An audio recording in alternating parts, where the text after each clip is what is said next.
No Evangelho de Jesus, segundo escreveu Mateus, capítulo de número 24,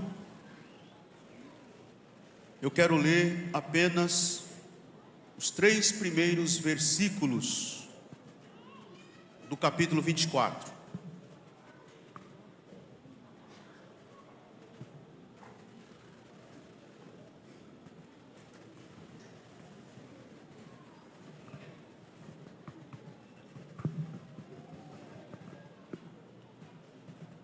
Os 3 primeiros versículos, versículos 1, 2 e 3 do Evangelho de Jesus, segundo escreveu Mateus. Enquanto você está achando aí Mateus, não é difícil.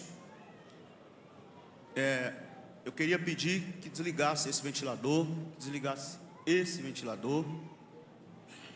por favor. Eles não me darão paz. Virando a página da minha Bíblia aqui, entrando o vento na minha garganta. Daqui a pouco eu vou começar a tossir aqui. Então, hein? Ah, é? Ah, então vira. Bota para lá. Põe a cabeça dele aí para parar assim, ó. Põe a cabeça dele para ficar igual a cabeça dos crentes na hora da mensagem, para tudo assim, ó. Não gosta de ficar para lá e para cá.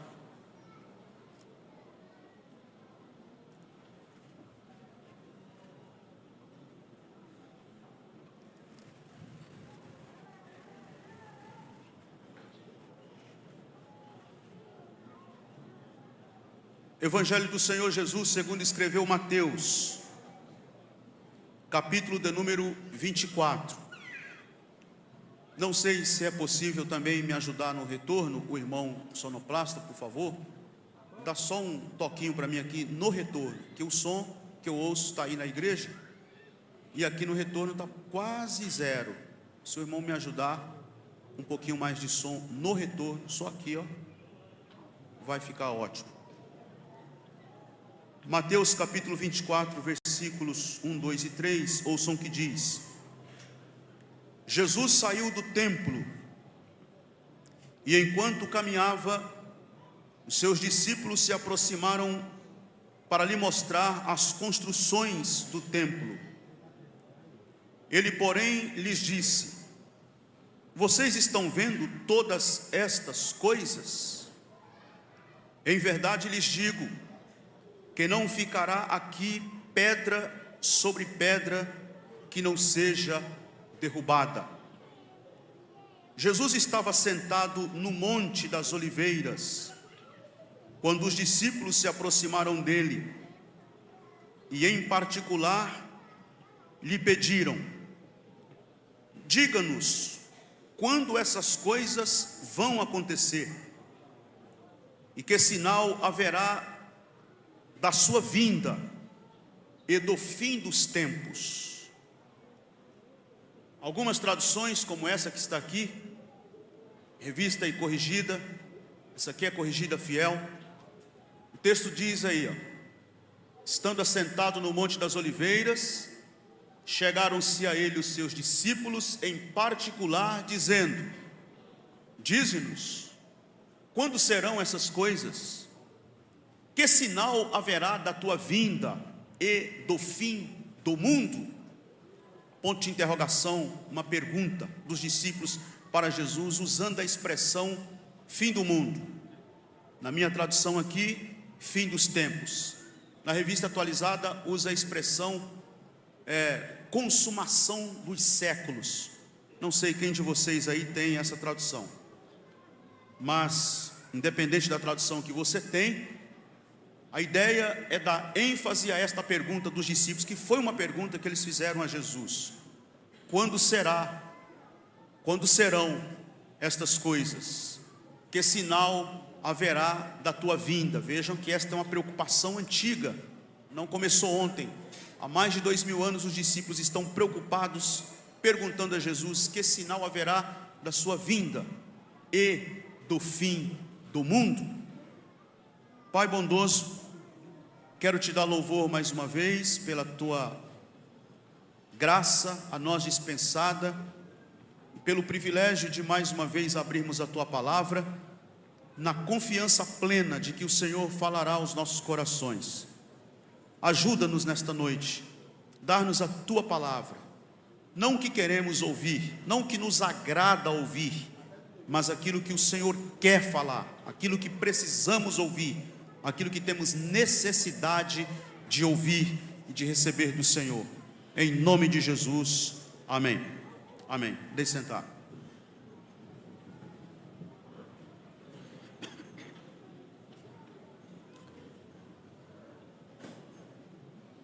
Winston Churchill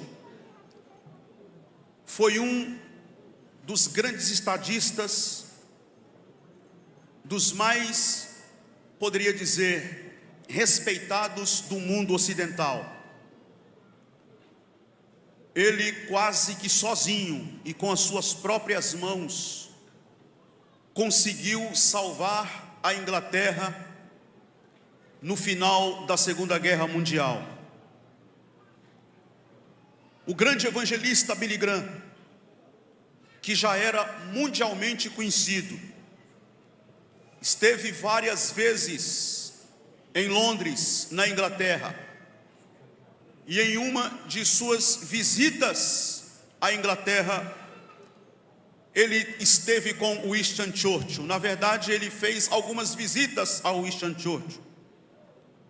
E nesta sua segunda visita, ou nesta sua primeira visita, Winston Churchill perguntou a Billy Graham: você tem esperança? Porque eu hoje não quero falar de política, disse ele ao pregador. Não quero falar de política, não quero falar de nada dessas coisas. Eu quero que você me fale um pouco sobre a esperança, se é que você a tem. Agora que chegamos a esse patamar da história, com o advento da bomba atômica e da bomba de hidrogênio, e que o homem chegou finalmente na posição em que ele pode destruir-se a si próprio, a si mesmo. Há esperança para este mundo? Há solução para este mundo? Ao que o pregador respondeu: sim, eu tenho esperança. Há esperança para este mundo. Há uma resposta para tudo o que está acontecendo neste mundo. E a esperança que eu tenho, e a resposta que eu prego, é que Jesus Cristo voltará. E esta deve ser a esperança da igreja e a esperança a ser pregada a este mundo. Queridos irmãos e irmãs, não é nenhuma redundância da minha parte aqui hoje à noite afirmar para vocês que nós estamos chegando na reta final. Sim, senhores e senhoras, nós estamos chegando nos momentos finais da história da igreja de Jesus aqui nesta terra.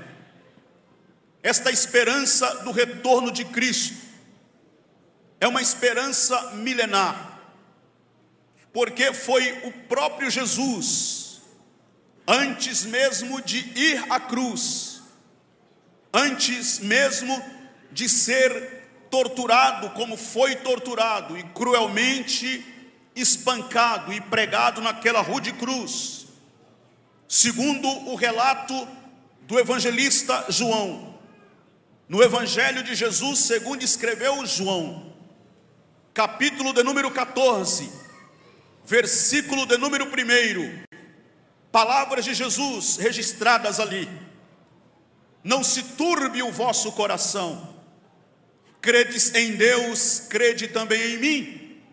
Na casa de meu Pai há muitas moradas. Se não fosse assim, eu vou-lhe teria dito: vou vos preparar lugar. E se eu for e vos preparar lugar, virei outra vez e vos levarei para mim mesmo, para que onde eu estiver, disse Jesus, estejais vós também. Na ascensão de Jesus aos céus, enquanto Jesus subia, E os discípulos, com os olhos fitos nos céus, viram quando Jesus desapareceu entre as nuvens. Uma nuvem o encobriu da visão dos discípulos, da vista deles, de modo que não puderam mais ver. Continuaram ainda olhando para cima, quando subitamente, Atos dos Apóstolos capítulo 1, versículos 9, 10 e 11, se aparelharam ao lado dos discípulos dois varões, dois seres angelicais, que exortaram os discípulos nos seguintes termos: varões galileus, por que estáis olhando para as alturas? Este mesmo Jesus que vocês viram subir aos céus, virá do mesmo modo como vocês o viram subir. Ao longo dos séculos e dos milênios, os apóstolos pregaram esta mensagem. Os pais da igreja anunciaram, falaram sobre a volta de Jesus. Ao longo dos séculos e dos milênios, pregadores se levantaram, evangelistas se levantaram, pastores se levantaram para anunciar, para pregar que Jesus Cristo breve voltará para buscar a sua igreja. Mas já se foram mais de 2000 anos, e talvez você mesmo, talvez você já tenha algum tempo de fé, talvez você já tenha alguns anos na caminhada da fé cristã, e você possivelmente pode até dizer: já tem alguns anos que eu caminho na fé cristã, há algum tempo eu ouço essa pregação. Na verdade, desde a minha infância eu escuto, eu ouço os pregadores pregando sobre a volta de Jesus. Já se foram mais de 2000 anos, segundo o que nós vemos nos relatos bíblicos da promessa da volta de Jesus. Se pensarmos em João capítulo 14, como acabei de citar para vocês, em Atos capítulo 1, versículos 9, 10 e 11, como acabei de citar para vocês, e tantas outras referências que eu poderia dar, já se foram tanto tempo, tantos séculos, tantos milênios, tantos anos, ele ainda não veio. Será que é verdade? Será que eu posso confiar nesta mensagem? Será que eu posso continuar crendo? Será que eu posso continuar mantendo a minha esperança de que Jesus, sei lá, de algum modo, de alguma maneira, vai voltar? Queridos irmãos e irmãs, eu sou filho e neto de pastor, nascido e criado num contexto assembleano, pentecostal. Recordo-me dos anos 80 e 90, especialmente a segunda metade dos anos 80 e toda a década dos anos 90, que a igreja no seu contexto geral, não só no Brasil, mas no mundo inteiro, viveu uma grande expectativa da volta de Jesus. Estávamos aproximando-nos dos anos 2000. Havia uma crença popular, um senso comum, de que nós não chegaríamos no ano 2000. Tanto crentes como não crentes acreditavam que alguma coisa iria acontecer no ano 2000. Sei lá, um caos, uma pane, nos grandes... Aliás, os grandes bancos do mundo chegaram a se preocupar com uma possível pane por causa da mudança da contagem dos dígitos. Sei lá o que vai acontecer, uma guerra, uma catástrofe. Alguns pretensos profetas dos fins dos tempos se levantaram em grandes quantidades para marcarem uma data, para falarem de um dia, de um ano, de um mês, que eles, segundo afirmavam, Jesus iria voltar. Me lembro daquele discão, sabe, aquele disco vinil, aquele disco que foi muito famoso nos anos 80 e 90, intitulado A Última Trombeta. Me tremia de medo quando chegava na casa da minha avó, que ela botava aquele disco na vitrola e ficava contando a história lá, Jesus ia voltar, e toda aquela dramatização no disco A Última Trombeta. Nos anos 90, surgiu um irmão, e aquele irmão, ele disse que tinha tido uma visão, tinha tido uma revelação de Deus. Segundo ele, Deus lhe dera uma revelação do ano em que Jesus voltaria. O irmão dizendo no disco, ele gravou o disco para dizer isso. Deus não me revelou o dia, não me revelou o mês, não me revelou a semana, mas Ele me revelou o ano, dizia aquele irmão. E ele afirmava o seguinte: o ano da volta de Jesus será 1999. Todo mundo esperto, todo mundo assombrado. 1999. Bom, 1999 foi uma febre de casamento nas igrejas. Os pastores cansaram de fazer casamento. Os jovens, vamos casar logo, vai que Jesus vem. E eu não casei. Eu mesmo casei em 99, mas não foi com medo da volta de Jesus, não, é que tinha que casar mesmo. Mas foi aquela expectativa da volta de Jesus. Aí atribuíram a pessoa do anticristo ao Papa João Paulo. Aí ele morreu, veio o Bento XVI. Aí disseram, não, agora é esse aí, o Bento XVI. Aí o Bento XVI saiu de cena, entrou o Papa Francisco. Aí atribuíram ao Papa Francisco.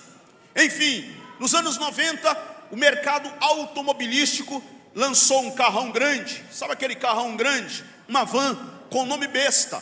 Os crentes ficaram apavorados. Irmão, não entra nesse carro. É o carro da besta. Maior desespero.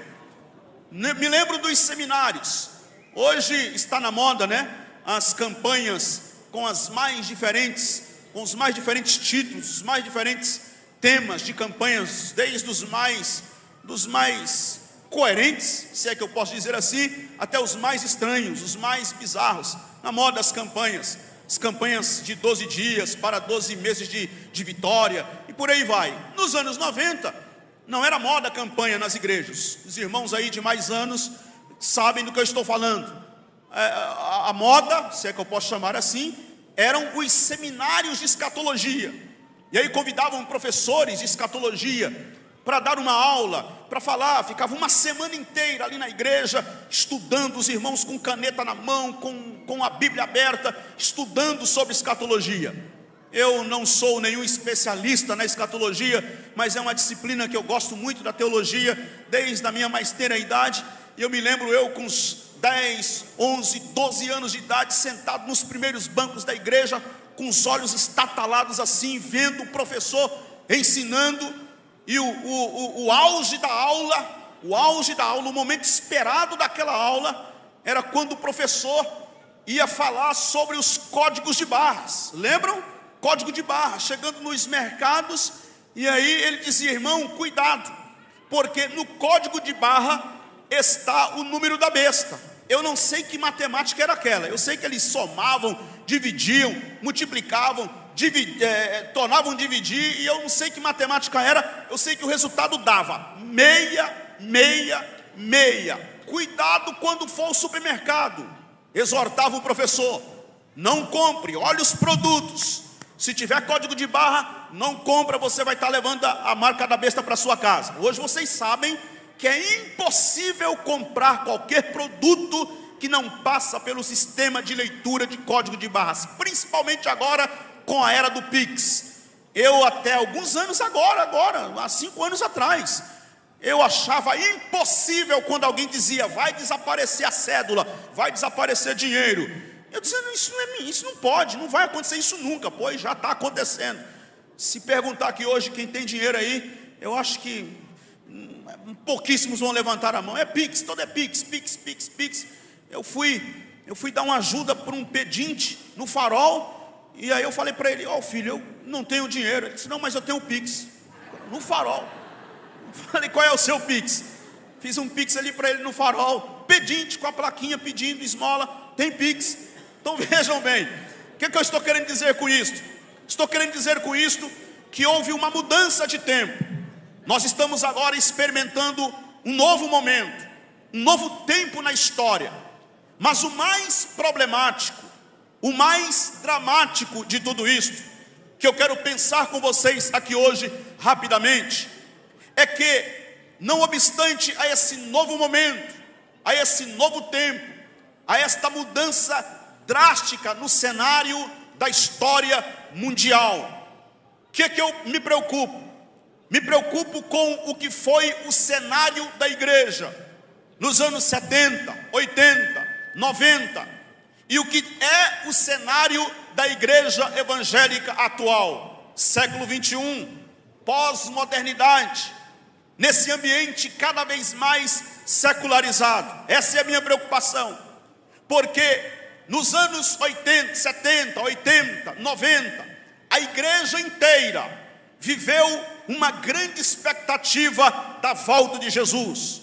Os pregadores se levantavam para pregar sobre a volta de Jesus.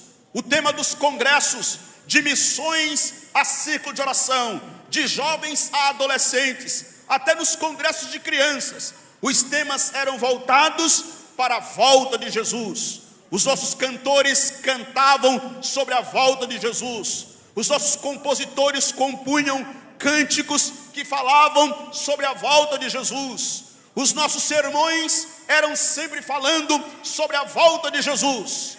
Mudou o século, viramos o milênio, avançamos já 2 décadas inteiras do novo século e do novo milênio.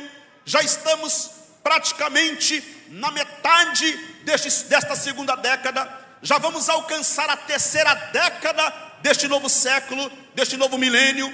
E as mensagens mudaram de tom drasticamente. Já não pregamos mais mensagens cristocêntricas. A moda agora é pregar mensagens antropocêntricas. Os coaches da fé estão invadindo os púlpitos das nossas igrejas. As mensagens são mensagens palatáveis, mensagens que faz cócega na alma, uma coceirinha nos ouvidos, aquela mensagem de receba aí a sua bênção, toma aí a tua vitória, que a roda gigante vai girar, que a vitória vai chegar, recebe aí, bate o pé, decreta, determina. Bem, quem me conhece aqui sabe que a minha mensagem é essa mesmo. Me convidaram de novo, então a mensagem é a mesma mensagem. E aí bate o pé, receba, abre a mão, fecha a mão, roda, levanta, senta, mudou de tom. Os cânticos não ficaram para trás. Os cânticos, com raras exceções, falam da volta de Jesus. São cânticos antropocêntricos, apenas para aguçar o nosso ego, apenas para elevar o nosso egoísmo, o nosso egocentrismo e a massagear mesmo o nosso ego. Queridos irmãos e irmãs, vivemos um momento complicadíssimo no cenário da história da igreja evangélica neste país, e não só no Brasil, mas em todo o mundo. Nós vemos agora em larga escala esta onda política que tem assolado a igreja e tem causado divisões, intrigas, ódios. Nunca se houve um tempo em que a igreja esteve tão politizada, tão partidarizada, tão dividida, tão manipulada, tão dividida no sentido mais puro da palavra, de famílias se rompendo, de amizades antigas sendo destruídas, de pessoas se afastando da igreja, de pessoas indo embora da igreja, por causa de uma coisa: políticas e mais políticas. Parece que perdemos a expectativa do céu, parece que perdemos Jesus de vista, parece que já não temos mais aquele fogo na alma de outrora, já não temos mais aquela paixão de antes. Mas eu quero nesta noite reafirmar com esta igreja: a nossa esperança é o aparecimento de Cristo na glória. Eu quero reafirmar com esta igreja mais uma vez: a nossa esperança está em Cristo Jesus. Breve Jesus Cristo voltará. Nós estamos aguardando a sua volta. Breve Jesus Cristo voltará. Louvado seja o seu nome. Queridos irmãos, eu quero rapidamente pontuar com vocês aqui algumas coisas que me chamam a atenção. Por exemplo, eu posso citar para vocês aqui Stephen Hawking, ele que foi um dos mais renomados cientistas do mundo. Ele foi considerado o pai da teoria do buraco negro. Cientista inglês, não cristão, já falecido. Ele fez a seguinte previsão: nós não temos mais a possibilidade de um mundo sobreviver por mais 50 anos. Por que ele fez este tipo de previsão? Porque o ecossistema do nosso planeta está se exaurindo. as calotas polares começam a demonstrar que estão derretendo. O efeito estufa, que é o efeito do aquecimento do planeta Terra, por causa da emissão de gás carbônico, fará com que as geleiras do mundo comecem a derreter, subindo os níveis dos oceanos e dos mares. Vocês estão vendo o que está acontecendo, por exemplo, com o estado do Rio Grande do Sul, semelhante ao que aconteceu e está ainda acontecendo com o estado do Rio Grande do Sul. Nós temos também algo semelhante acontecendo na China e em muitas outras partes do mundo. Então vejam bem, há um gemido do ecossistema, há um desequilíbrio do ecossistema, há um gemido do planeta Terra. Não tem a ver com o juízo de Deus, como algumas pessoas estão falando aí nas redes sociais. Tem a ver com uma terra que está gemendo, com a terra que está angustiada. E os cientistas sabem disso, tanto que este que eu acabei de citar para vocês fez esta previsão: o mundo não tem condições de subsistência por mais 50 anos. Mas não é só este o problema. Nós temos também um problema com a extinção de animais. Há uma extinção sistemática de animais, porque a urbanização está tomando conta do campo, e isto está desequilibrando drasticamente o ecossistema. Mas também não é só este o problema. Nós temos o problema com a fome mundial. A fome mundial é um problema já quase sem solução à vista. Como parte desta engrenagem em que vive a humanidade hoje, nós temos este problema com a fome mundial, porque da maneira como as economias estão alicerçadas na base da troca e da venda, da lei da oferta e da procura, mais e mais países que estão na beira da miséria ou totalmente na miséria vão permanecer em estado crônico de miséria e de sofrimento. Eu posso citar para vocês aqui alguns países, como por exemplo a Somália, o Sudão, a Índia, Bangladesh, Angola, Moçambique, Libéria, Bolívia, Afeganistão, o sertão do nordeste do Brasil, o sertão do norte do Brasil, que são considerados verdadeiros bolsões de miséria sem solução à vista.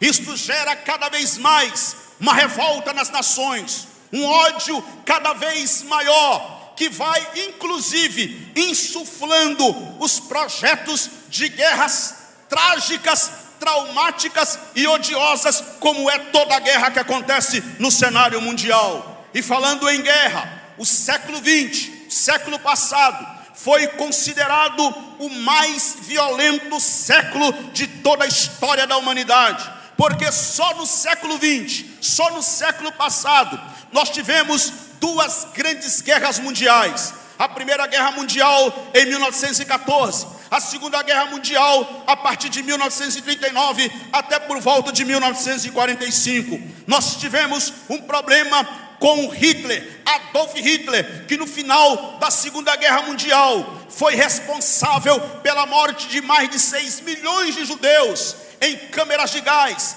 em campos de concentração, sem contar com os milhares e milhares de homossexuais, de ciganos, de pessoas negras e de pessoas portadoras de deficiência física que ele também exterminou. Vejam bem, só num século, o século passado, nós presenciamos genocídios terríveis, como o da Armênia, de Ruanda, de Camboja, o extermínio de Mao Tse-tung na China, de Stalin na Rússia, o extermínio sistemático da Guatemala, de El Salvador, o extermínio dos curdos do Iraque, o extermínio dos judeus na Segunda Guerra Mundial, e a questão palestina, que já gerou tanto ódio, morte e sofrimento, e uma guerra civil dentro do Líbano, e por último agora, esta guerra acirrada entre Israel, que ataca a faixa de Gaza, e a questão do Hamas, que é um grupo terrorista, cruel, perverso, e há um combate severo, e nós estamos assistindo de perto toda essa tragédia que ameaça a existência dos seres humanos na face da terra. Queridos irmãos e irmãs, este século que acabou, este século que passou, o século 20, foi um dos mais violentos séculos de toda a história da humanidade. Mas não pensem o contrário, porque o século 21 será ainda pior do que o século 20. O século presente será ainda mais violento do que o século passado. Nós vamos ver, meus queridos irmãos, um desencadear cada vez maior deste esquema de violência puxando violência, de fome, de miséria, de ódio étnico, de guerra, de preconceito e de racismo que vai se acirrar na história da humanidade. Você me pergunta hoje à noite: mas pastor Nilson, você quer dizer o que com isso?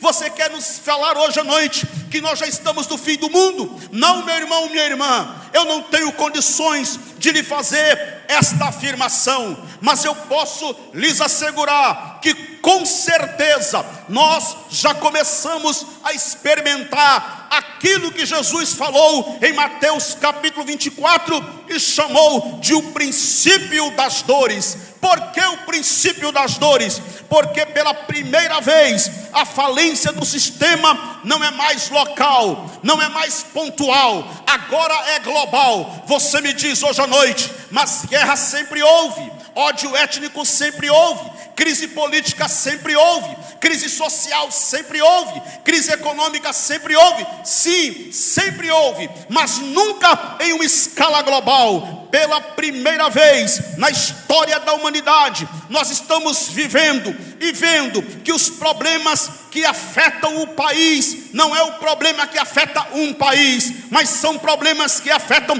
todos os países. Não é mais uma situação que afeta uma aldeia, ou uma vila, ou um estado, ou um continente. Afetam todos os países, todo o planeta Terra. Guerra sempre houve, como eu já disse, mas nunca em uma escala global. E nós, seres humanos, estamos começando a experimentar todas estas crises numa escala global. Nós vamos ver, meus queridos irmãos, um problema crescente na economia mundial. A economia mundial está por um triz. Vocês sabem que a economia mundial é toda alicerçada na base da especulação das bolsas de valores do mundo inteiro. E essas bolsas de valores são fracas, são frágeis. Qualquer grande cataclisma, elas vão ao chão, e trilhões e trilhões e trilhões e mais trilhões de euros, de dólares, de reais, de liras e de libras e de tantas outras moedas em redor do mundo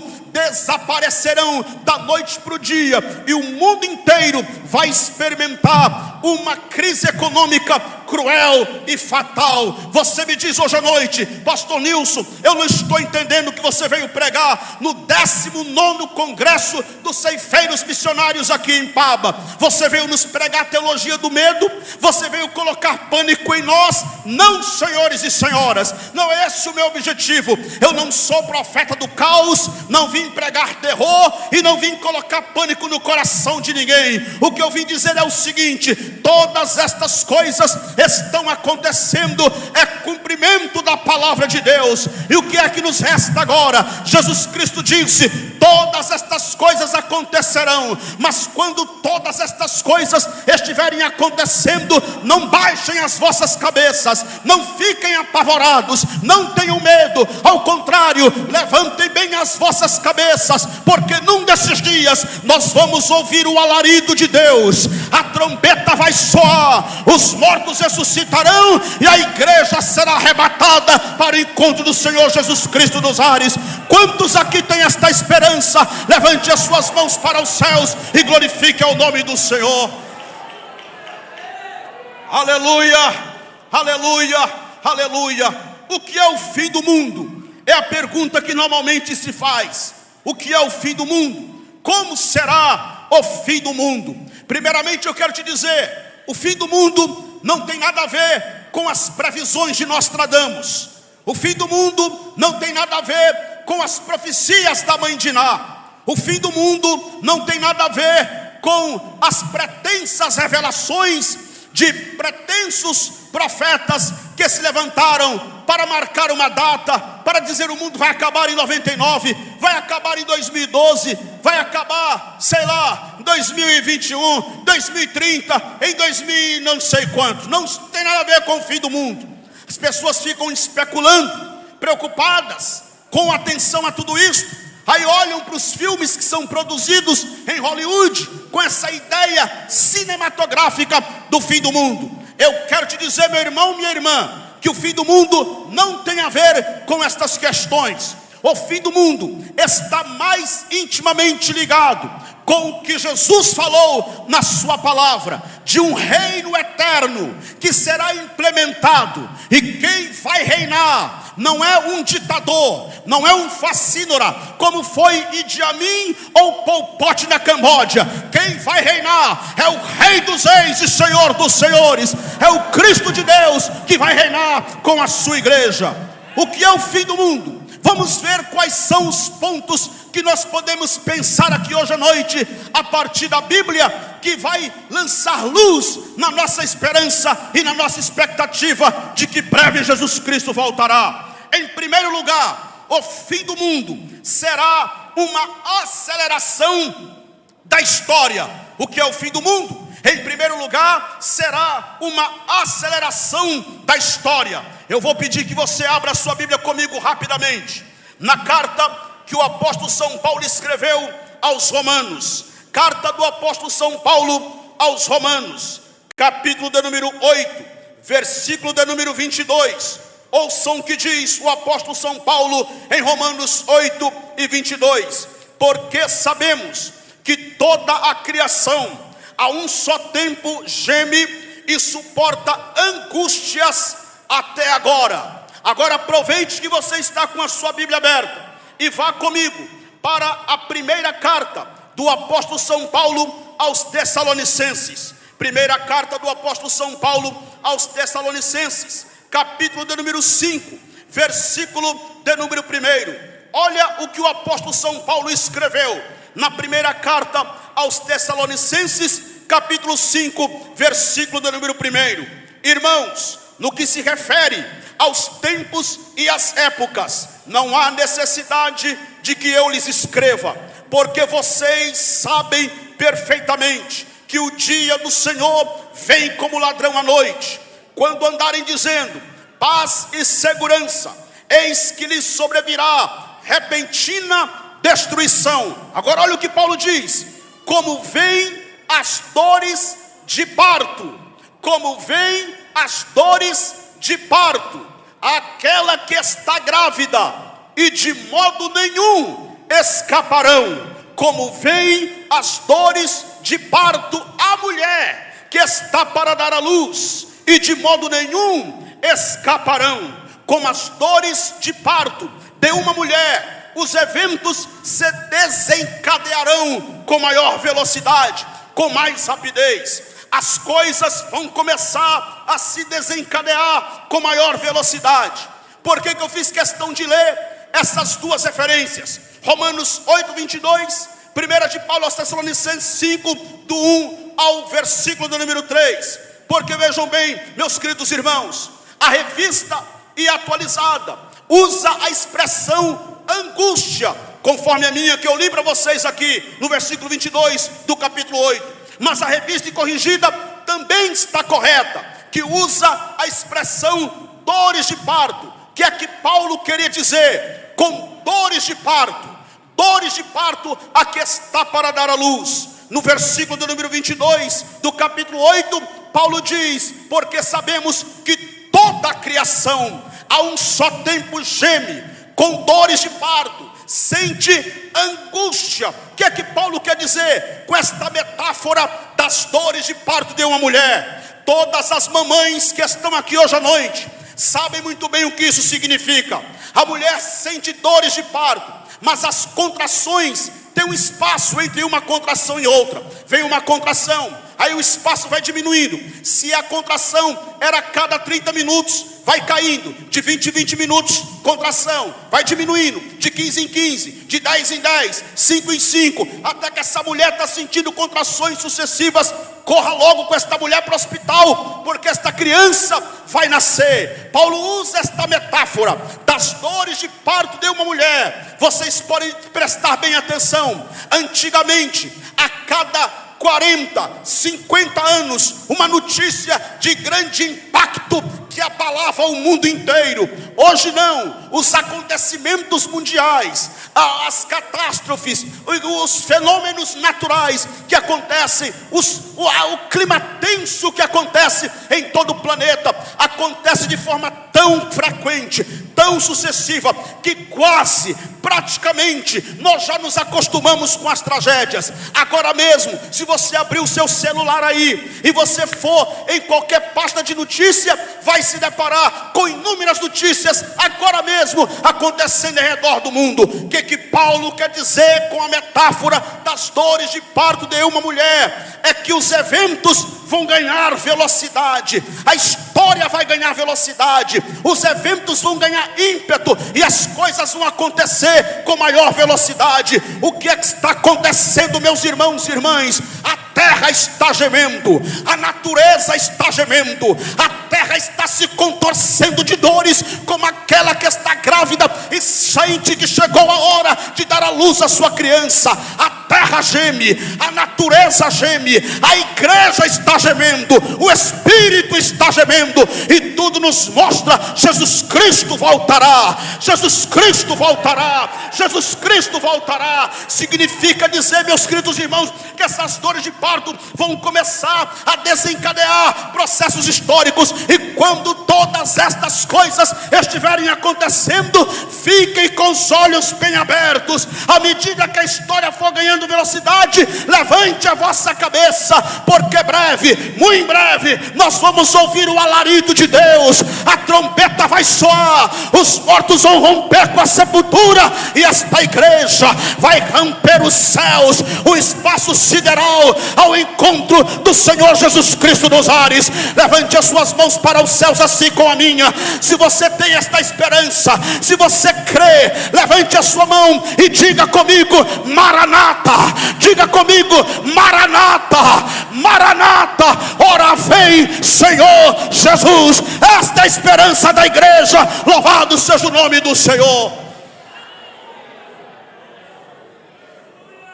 Mas em segundo lugar, meus irmãos e irmãs, o que é o fim do mundo?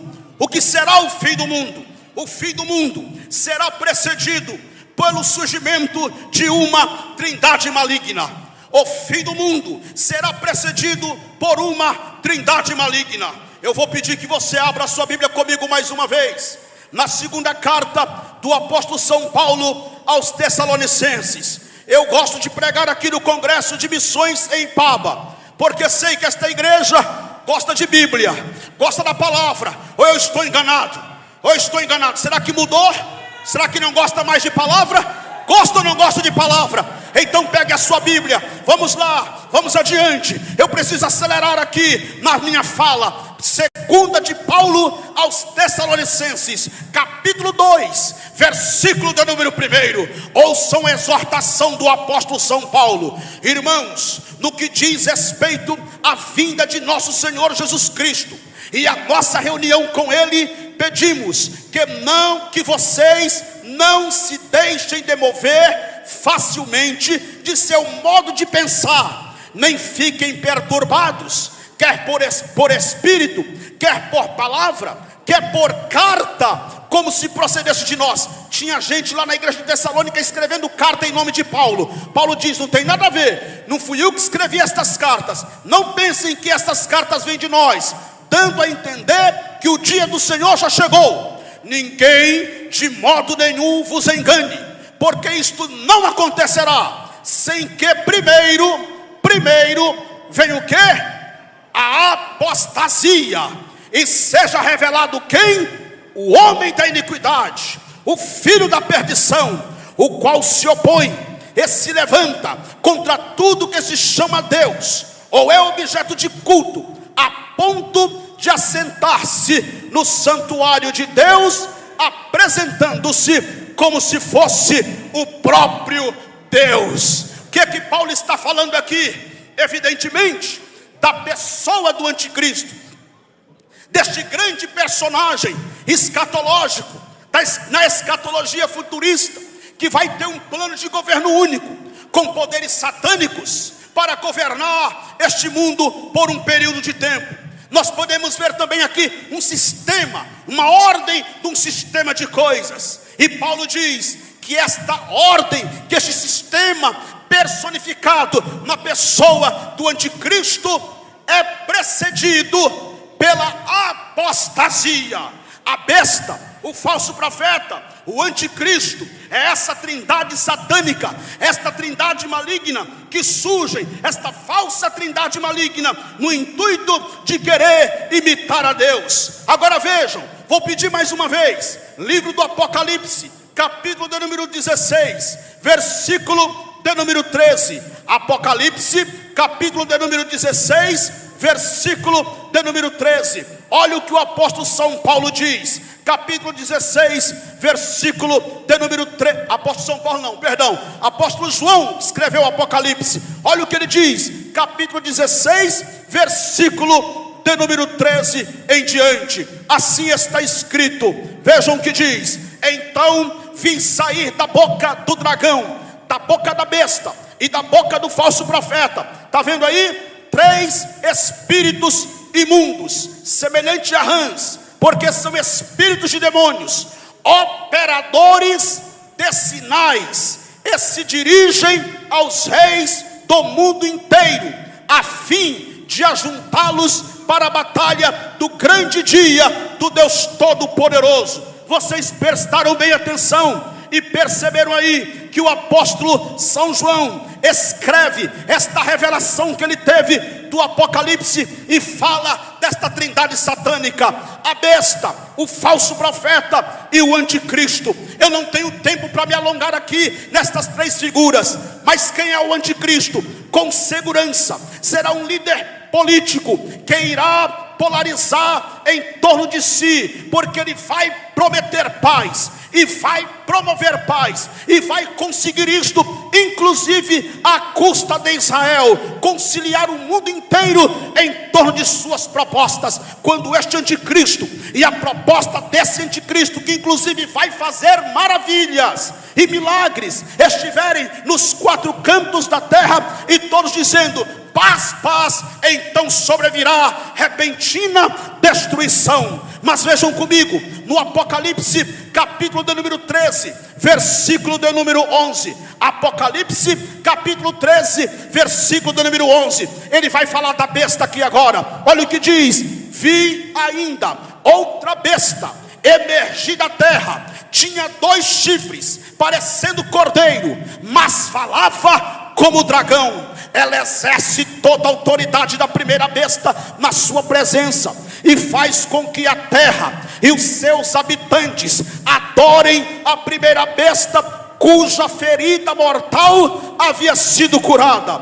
Também opera grandes sinais. Escute-me, igreja brasileira, escute isto aqui. Também opera grandes sinais. Vou ler aqui na tela: e faz grandes sinais, de maneira que até fogo faz descer do céu à terra à vista dos homens. Escute-me, igreja evangélica brasileira. Sabe como que eu tenho feito a leitura? Sabe qual é a leitura que eu tenho feito desse tempo atual, pastor Joedi? Sabe qual é a leitura que eu tenho feito desse cenário evangélico atual brasileiro? Nós estamos vivendo um cenário de uma igreja, de um movimento evangélico neste país, que vive a síndrome de Herodes. A síndrome de Herodes. Por que a síndrome de Herodes, pastor Nilson? Porque vocês se lembram, quando Jesus foi levado perante Herodes, a Bíblia diz que Herodes estava na maior expectativa de ver Jesus operar um sinal miraculoso diante dele. Jesus chegou ali calado, calado ficou. Entrou calado e saiu mudo, ou saiu mudo, ou entrou mudo e saiu calado. Não fez nenhum sinal, não operou nenhum milagre, não fez absolutamente nada. Mas o silêncio de Jesus para Herodes disse muita coisa. Há um ditado que diz: para um bom entendedor, meia palavra basta. Para quem sabe ler, um pingo é letra. Se Herodes bem entendeu, o silêncio de Jesus diz muita coisa para Herodes. O que era que Jesus estava dizendo com seu silêncio para Herodes? O silêncio de Jesus para Herodes estava dizendo o seguinte: crie vergonha na sua cara, rapaz. Tu é um adúltero, prostituto, ladrão de mulher, assassino de profeta. Arrancou a cabeça de João Batista porque denunciou teu pecado e agora quer milagres? É o que nós estamos presenciando hoje em dia. Gente em adultério, corrompida, roubando, mentindo, usando o púlpito para ludibriar e quer milagre. Vamos fazer milagre, vamos fazer cair fogo do céu aqui.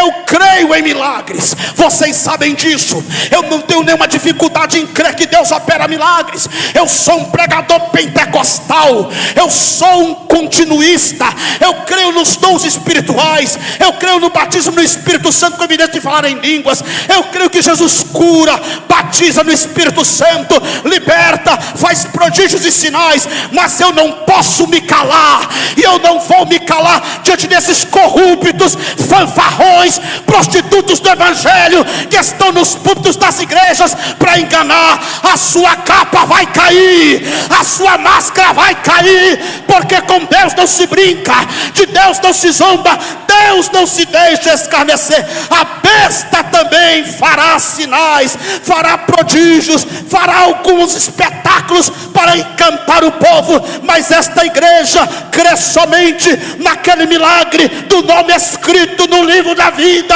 Nós somos resgatados e brevemente estaremos com o Senhor. Louvado seja o seu nome.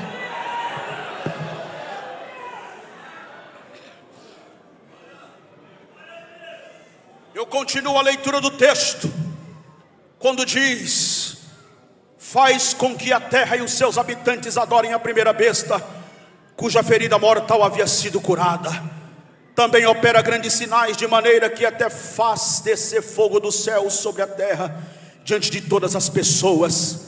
Seduz, veja que esse apelo é sedutor. Seduz aqueles que habitam sobre a terra, por causa dos sinais que lhe foi permitido realizar diante da besta, dizendo aos que habitam sobre a terra que façam uma imagem à besta, aquela que foi ferida à espada e sobreviveu. Eu presenciei já, e vocês também certamente presenciamos, as pessoas preocupadas com o número da besta. Qual é o 666? Qual é o 66? Quem é? É o Papa? É o número do Bill Gates? É o que? É o código de barras? É o cartão de crédito? O que é o número da besta? E eu fico vendo as especulações, mas nós não paramos para prestar atenção. Nos perdemos com as especulações e não paramos para prestar atenção que o texto tem muito a ver com idolatria. O grande atrativo, a grande isca da besta e do anticristo é para a idolatria. E nós que muitas vezes ousamos falar da igreja católica romana com as suas idolatrias, mas muitas vezes passamos o pano e jogamos as nossas próprias idolatrias para debaixo dos nossos tapetes. Mas o dia está chegando, o grande dia está se aproximando. E eu devo dizer a vocês, meus queridos irmãos, que o falso profeta completa esta tríade de uma operação satânica e maligna com o intuito de enganar o mundo. Quem é o falso profeta? É aquele que vai tentar mostrar a nós as realidades do mundo espiritual sem independência divina, sem estar debaixo do controle de Deus, o Todo-Poderoso. O falso profeta é aquele que fala em nome de Deus. E aqui está o grande problema. Porque isto o falso profeta tem em comum com o profeta verdadeiro. Sabe o que o falso profeta tem em comum com o profeta verdadeiro? É que ambos falam em nome de Deus. O profeta verdadeiro diz: assim diz o Senhor. O falso profeta também diz: assim diz o Senhor. E agora, como é que a gente faz? Os dois falam do mesmo jeito, os dois falam igual. Assim diz o Senhor, prega o falso profeta. Assim diz o Senhor, prega o verdadeiro profeta. E agora, sabe qual é o ponto? O ponto para discernir é: o falso profeta também fala em nome de Deus. Só tem um detalhe: ele não fala autorizado por Deus. Porque nem todo que diz assim diz o Senhor é Deus falando. O profeta Ezequiel há muito havia advertido: ai dos falsos profetas que dizem assim diz o Senhor, quando o Senhor não disse nada. Sabe quem são estes? Hoje nesse tempo, eles amam isso, eles adoram isso, eles gostam de pegar números, objetos, mantras, frases e trabalham com eles para dar um valor espiritual sem a aprovação de Deus e sem passar pelo crivo das Escrituras. É por isso que está assim, de falsos apóstolos, falsos bispos, falsos pregadores, falsos evangelistas, falsos pastores, falsos profetas, vendendo lenço ungido, vendendo meia ungida, pregando a unção na caneta para fazer prova, pregando a vassoura ungida para varrer demônio de dentro de casa. E sabe o que é que me preocupa? O que me preocupa são as filas quilométricas, são as multidões que são arrebatadas para comprar vassoura ungida para varrer demônio, para comprar caneta ungida para fazer prova, porque é muito mais confortável eu comprar a suposta caneta ungida para fazer uma prova do que estudar a noite toda. É muito mais confortável eu comprar uma suposta vassoura que varre demônio dentro de casa do que colocar meu joelho no chão e orar a Deus e pedir autoridade ao Senhor. Eu quero dizer a esta igreja: nós recebemos a autoridade que vem do céu. Jesus Cristo disse: estes sinais seguirão os que crerem em meu nome, em meu nome, em meu nome, disse Jesus. Expulsarão os demônios, falarão novas línguas, pegarão em serpentes, se beberem alguma coisa mortífera não lhes fará mal algum, e porão a mão sobre os enfermos e estes serão curados.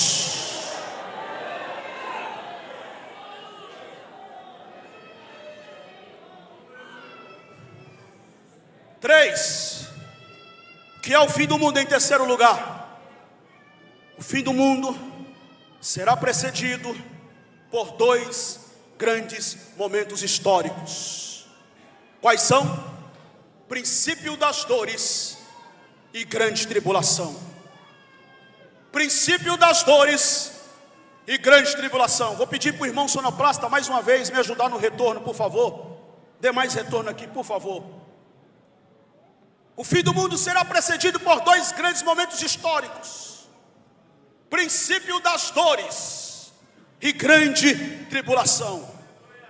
Não tenho tempo e não vou entrar aqui para comentar, mas esse grande dia da ira de Deus é o que a Bíblia chama de grande tribulação. E eu vou pedir que você abra a sua Bíblia comigo no livro do Apocalipse, capítulo 6, versículo do número 12. Apocalipse capítulo 6, versículo 12.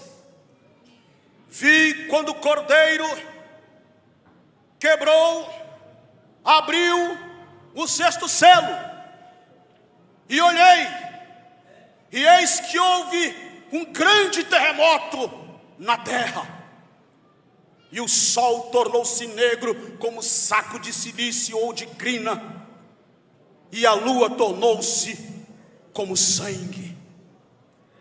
As estrelas do céu caíram sobre a terra, como a figueira deixa cair os seus figos verdes quando são sacudidas por um vento forte. E o céu recolheu-se como um pergaminho quando se enrola, então todos os montes e as ilhas foram movidos do seu lugar. Os reis da terra, os grandes, os comandantes, os ricos, os poderosos, e todo escravo, e todo livre, se esconderam nas cavernas e nos penhascos dos montes, e disseram aos montes e aos rochedos: caiam sobre nós, e nos escondam da face daquele que se assenta no trono e da ira do Cordeiro, porque chegou o grande dia da ira deles, e quem poderá subsistir? Senhores e senhoras, queridos irmãos internautas, você que vai assistir essa pregação depois, você que está vendo esta mensagem agora, prepara-te, prepara-te, o grande dia está chegando. Esse grande dia da ira de Deus é o que a Bíblia chama de grande tribulação, quando serão derramados todos os cálices da ira de Deus, vingando a morte de toda criança que morreu de fome em campos de refugiados, vingando o leite das crianças que foi roubado da merenda escolar e foi depositado em uma conta na Suíça ou desperdiçado em um cassino em Mônaco. Deus vai chamar a uma prestação de contas. Deus vai requerer dos traficantes todo o crack que ele vendeu nas ruas e viciou os nossos jovens. Deus vai requerer do cafetão a vida de toda a prostituta que ele destruiu.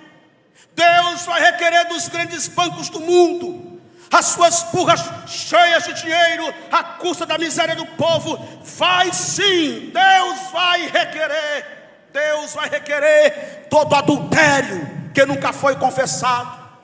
Deus vai requerer todo aborto que foi praticado.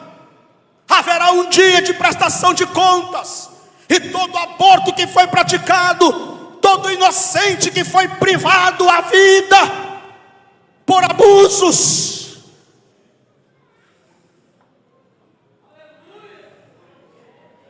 haverá um dia de prestação de contas. Deus vai requerer, a ira de Deus vai ser derramada sobre a terra. Deus vai chamar a juízo todo pastor que pastoreou mal o seu rebanho. Haverá um dia de prestação de contas. O juízo de Deus vai chegar, e ele vai requerer de todo pregador que no púlpito foi uma coisa e na vida foi outra, que pregou uma coisa aqui, mas viveu outra coisa lá, que enganou, que ludibriou, que prostituiu a palavra de Deus. Haverá um dia de prestação de contas, e Deus vai chamar a juízo todo político. Atenção, políticos corruptos deste país, atenção, eu não vou generalizar, claro que não. Toda generalização é no mínimo burra, injusta, não posso generalizar. Mas se as carapuças servir para você, político corrupto desta nação, a Bíblia diz no Apocalipse: quem é limpo, limpe-se mais ainda. Quem é sujo, suje-se mais ainda. Quem é justo, pratique mais justiça. Quem é injusto, pratique mais injustiça ainda. Portanto, políticos corruptos desta nação, haverá um dia de prestação de contas. E eu, irmão, vou falar bem a verdade para vocês aqui. Eu não estou com medo de nada. Estas costas aqui, ó, já está calejada. Não tenho medo de cancelamento. Pode cancelar, pode xingar, pode ameaçar, como já me ameaçaram, que disseram que ia atirar em mim, porque sou comunista, comunista tem que morrer. Fale o que você quiser, blasfeme, aponte, esculhambe, diga o que quiser. Eu tenho compromisso com a palavra de Deus, e eu vou continuar pregando esta palavra, e vou continuar dizendo: sim senhor, sim senhora. A resposta para a igreja brasileira, a esperança da igreja brasileira não está nas mãos do político A, nem do político B, não está nas mãos da esquerda, nem da direita, não está nas mãos do capitalismo, nem do socialismo, nem do comunismo. A resposta e solução para a igreja brasileira está na conversão a Cristo. A Cristo, Ele é o Senhor da igreja, Ele é o Senhor da igreja. Quem crê, levante as mãos. Quem crê, levante as mãos. Ele é o Senhor da igreja. Haverá um dia de prestação de contas, e Ele vai chamar juiz, prefeito, senador, desembargador. Ele vai chamar advogado, Ele vai chamar rico, pobre, senhor, escravo, patrão, empregado, pastor, sacerdote, vereador, senador, deputado federal, estadual, presidente da república. Haverá um dia de prestação de contas, e todo joelho vai se dobrar perante Ele. Haverá um dia de prestação de contas.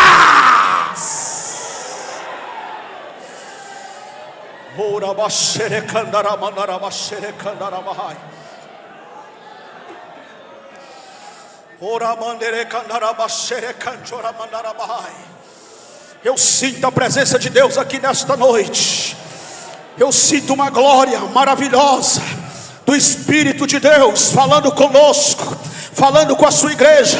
A minha mensagem hoje à noite é: prepara-te. Prepara-te. Nesse 19º Congresso de Missões, o Senhor está falando conosco aqui. Prepara-te, é a hora final, são as últimas pregações, são os últimos louvores, são os últimos congressos. O que há de vir virá e não tardará. Prepara-te, igreja, prepara-te, igreja, prepara-te, igreja. Levante as suas mãos para os céus. O noivo está chegando.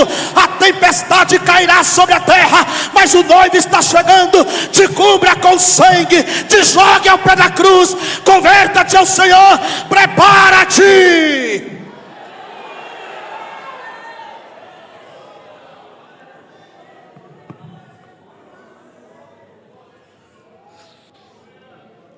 Vou terminar. Que é o fim do mundo.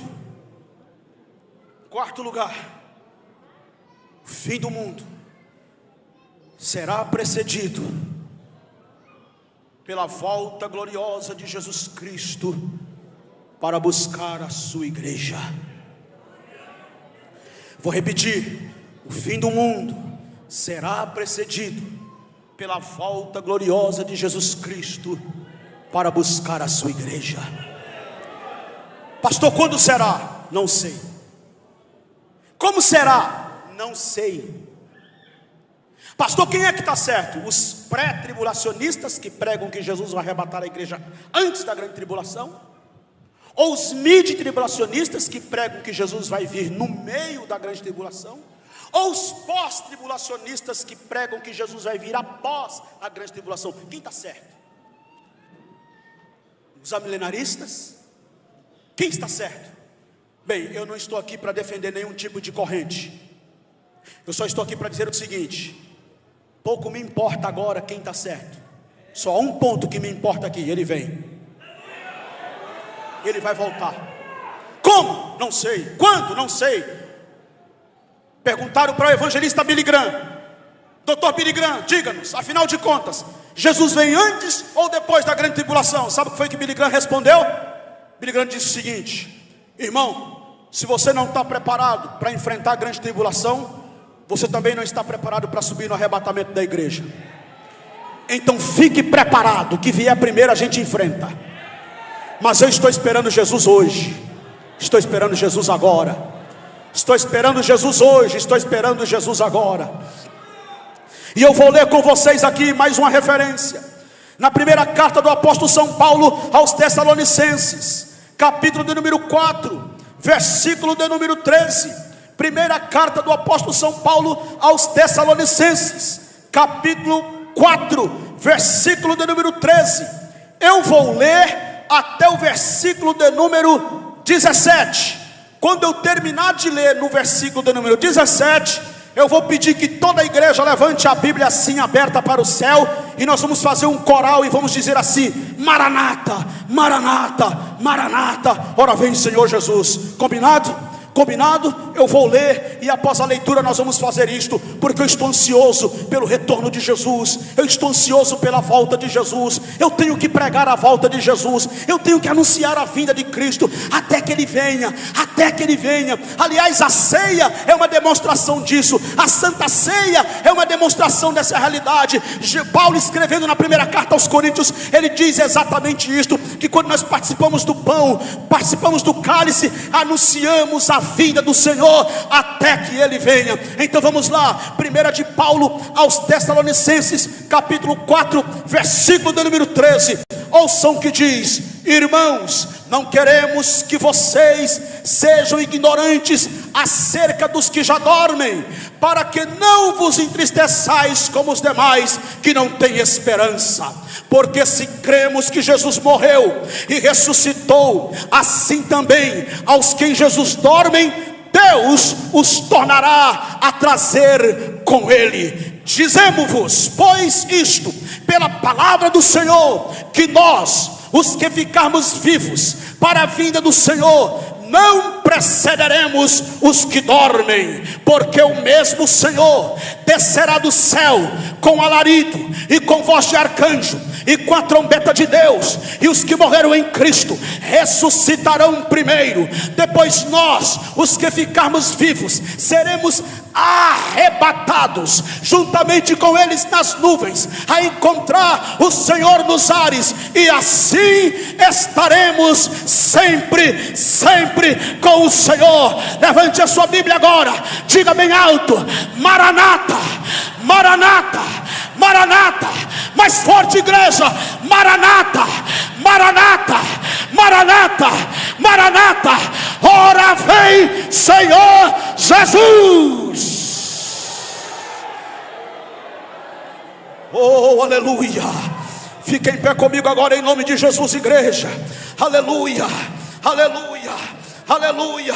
Essa é a nossa esperança, essa é a nossa esperança.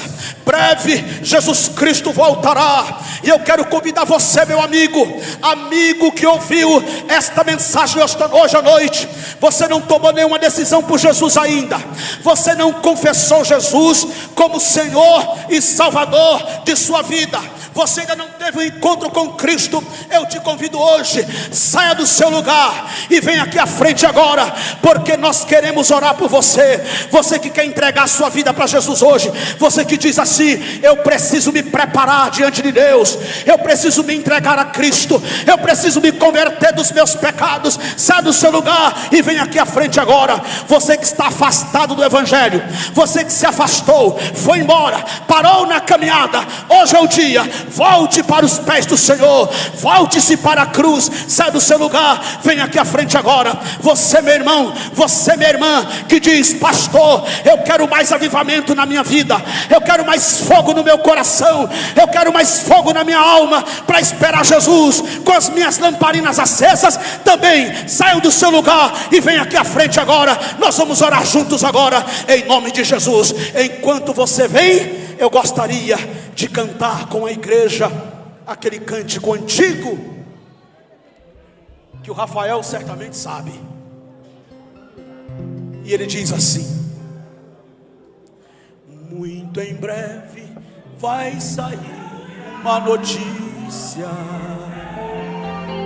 que um povo desapareceu.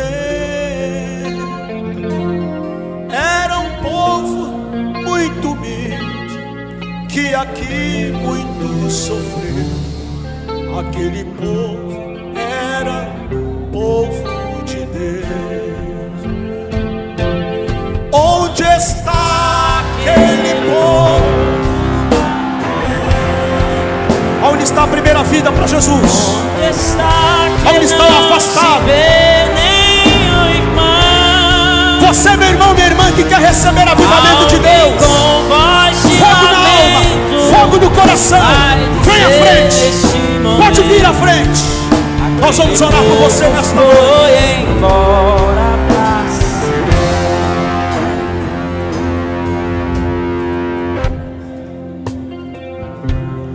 Onde está a juventude desta igreja e as irmãs do ciclo de oração? Dá um pouquinho mais de ritmo. E as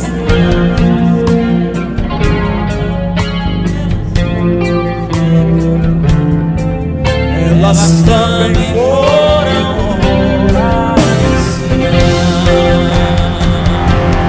Onde está?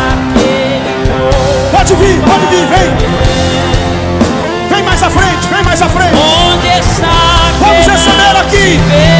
Chama no coração, fogo na alma, para esperar Jesus voltar. Alguém com voz de lamento vai dizer neste momento: aquele povo foi embora pra Sião. Onde está Aquele povo, barulhento? Onde está que não se vê nenhum cristão? Alguém com voz de lamento, vai dizer neste momento: aquele povo foi embora pra si. Olha bem. Onde está o dirigente desta igreja e os obreiros daqui aonde estão? E as mensagens que pregavam, muitos tristes se alegravam, eles também foram embora. Foram embora para Sião. Onde está aquele povo barulhento? Onde está que não se vê nem o irmão? Alguém com voz de lamento vai dizer neste momento: aquele povo foi embora pra Sião. Depois deste grande acontecimento, muitos crentes desviados vão voltar, procurando os irmãos para reconciliação, mas infelizmente não vão mais encontrar. A meia-noite está chegando, o tempo é agora. Venha hoje, venha Jesus, venha Cristo, venha Cristo. Lança teus pés na cruz, te cubra com o sangue do Cordeiro. Receba hoje o perdão dos teus pecados. Alguém com voz de lamento vai dizer neste momento: o povo foi embora pra Sião. Você, meu irmão, minha irmã, que está dizendo aí no seu coração: eu quero o meu coração incendiado. Eu quero o meu coração. Lembram do testemunho de John Wesley, o grande avivalista da Inglaterra? Sentiu o coração estranhamente abraçado, estranhamente incendiado. E foi exatamente esta resposta que ele deu mais tarde. Qual é o segredo, John Wesley? Que você fica em pé numa praça, numa esquina qualquer, e as multidões em questão de minutos estão em volta de você. E ele respondeu: é que eu me coloco em chamas, e essa multidão vem me assistir a queimar diante de Deus. O Brasil precisa conhecer uma igreja incendiada no poder do Espírito Santo. Eu creio neste avivamento. Eu creio, você crê? Você crê nesse avivamento? Você quer receber este fogo hoje no coração? Quer receber este fogo hoje na sua alma? Então saia do seu lugar e venha rapidamente aqui agora. Venha à frente, venha à frente, venha à frente. Pode vir, minhas irmãs. Vocês estão vindo para cá? Então venham, venham aqui, ó. Venha aqui para o meio, venha aqui para frente. Vocês estão vindo, venham aqui para frente. Pode vir, venha em nome de Jesus. Venha, venha se derramar na presença dele. Não, pastor, eu não vou não, que aí vão pensar que eu estou desviado, vão pensar que eu estou fraco na fé, vão pensar que eu estou em pecado. Isso vai ser uma vergonha para mim. Vergonha é ficar no arrebatamento da igreja. Isso é vergonha. Vergonha é perder o arrebatamento. Vergonha é ficar aqui para enfrentar o anticristo. Agora vir à frente e dizer: eu quero mais de Deus, eu quero meu coração abrasado, eu quero meu coração incendiado. Isso não é vergonha. Vir aqui dizer: Senhor, eu confesso os meus pecados. Vir aqui dizer: Senhor, eu volto hoje para a igreja, eu me reconcilio hoje com a cruz. Isso não é vergonha. Dizer: eu quero receber Jesus hoje, eu quero confessar Jesus hoje. Isso não é vergonha. Isto é a maior decisão e a decisão mais nobre que um homem, que uma mulher pode tomar diante de Deus. Então venha, venha rapidamente. Rafael, pode ministrar aí em nome de Jesus. Eu vou ministrar aqui sobre esses irmãos. Aleluia, aleluia. Eu vou ministrar sobre a igreja, sobre os irmãos e irmãs. Mas venha, eu estou esperando você chegar aqui à frente. Venha, Cristo. Vem receber avivamento. Vem receber transformação. Vem receber renovação espiritual. Vem receber fogo na alma. Venha em nome de Jesus. De ter a tua alma, qual será no futuro teu lar? Amanhã pode ser muito tarde. Hoje Cristo te quer libertar. Aleluia. De vocês que estão chegando aqui à frente, eu quero saber quem aqui que está aqui à frente, que estava afastado do evangelho e está voltando hoje. Dá um sinal assim com a mão para eu ver. Aqui esse jovem querido. Aqui, irmãos, uma vida para Jesus aqui em lágrimas.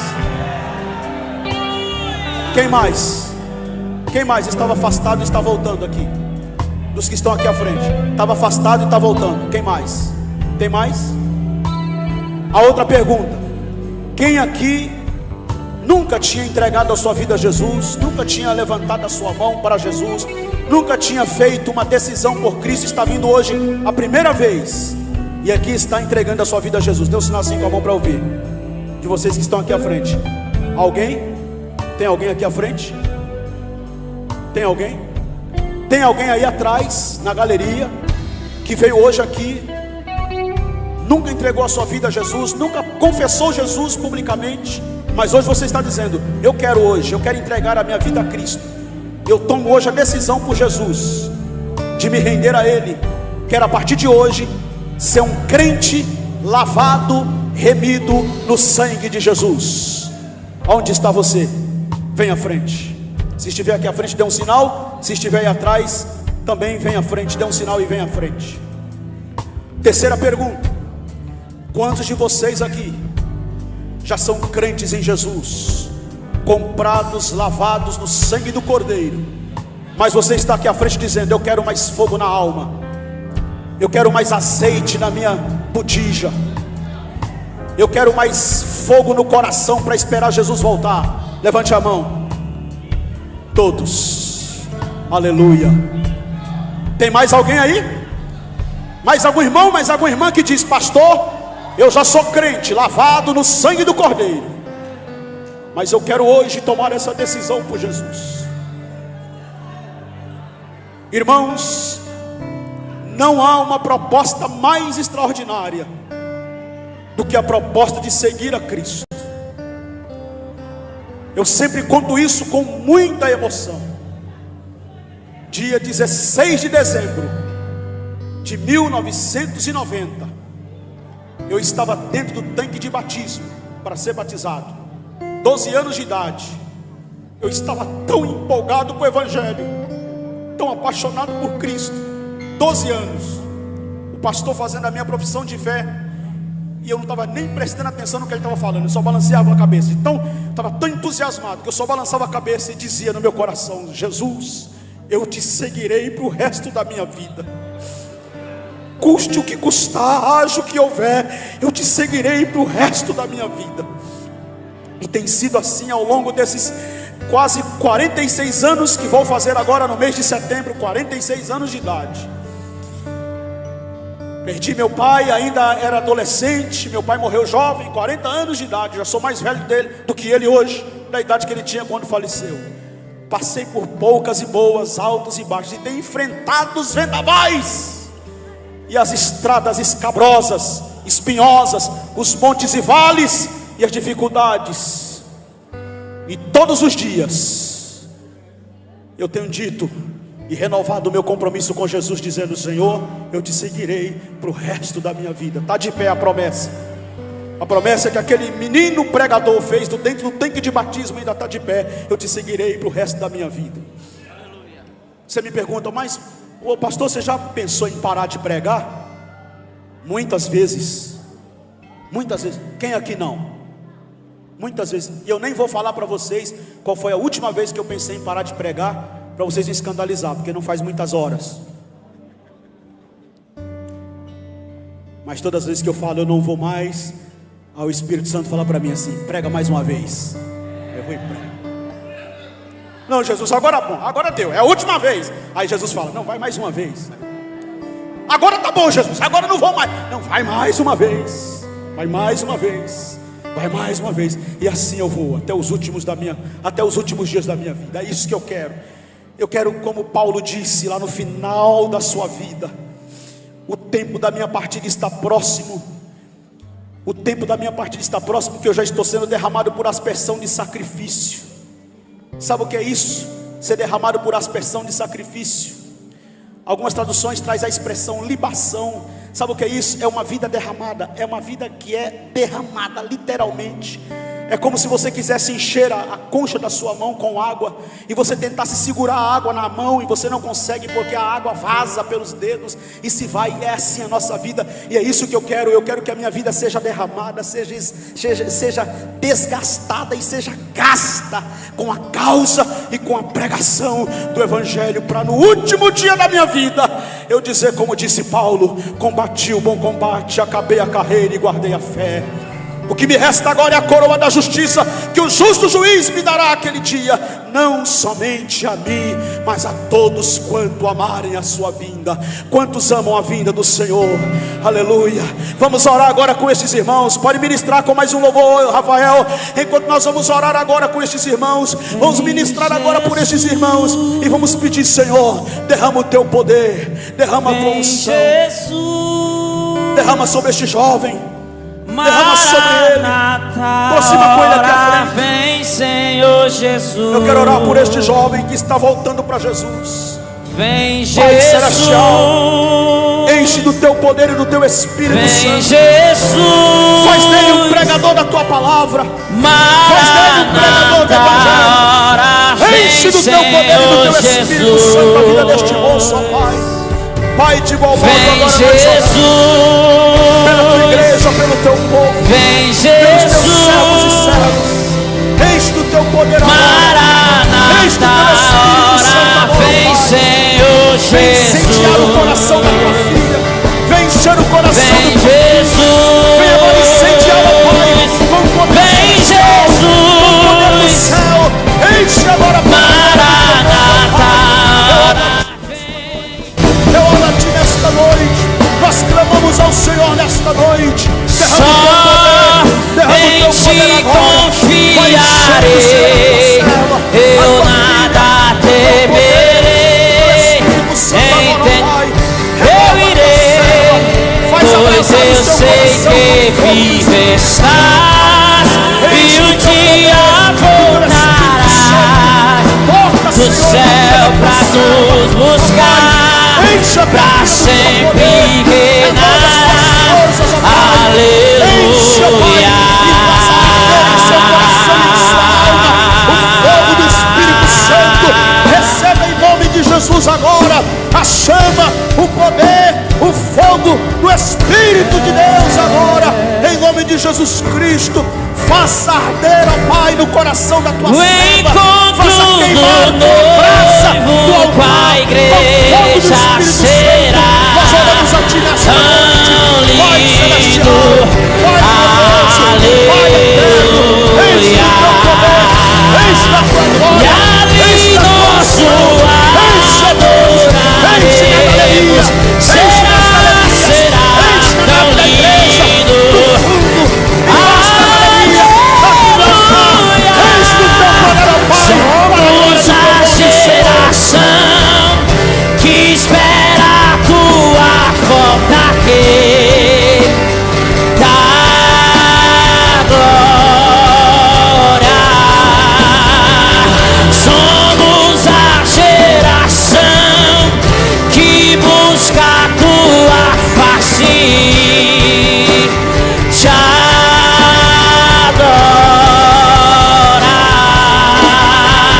Somos a geração do arrebatamento. Enquanto esse dia não chega, traz o avivamento e traz o avivamento.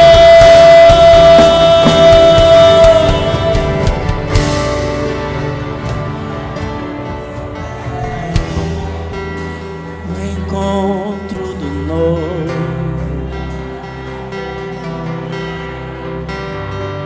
tão lindo, aleluia. E ali nós o adoraremos. Será tão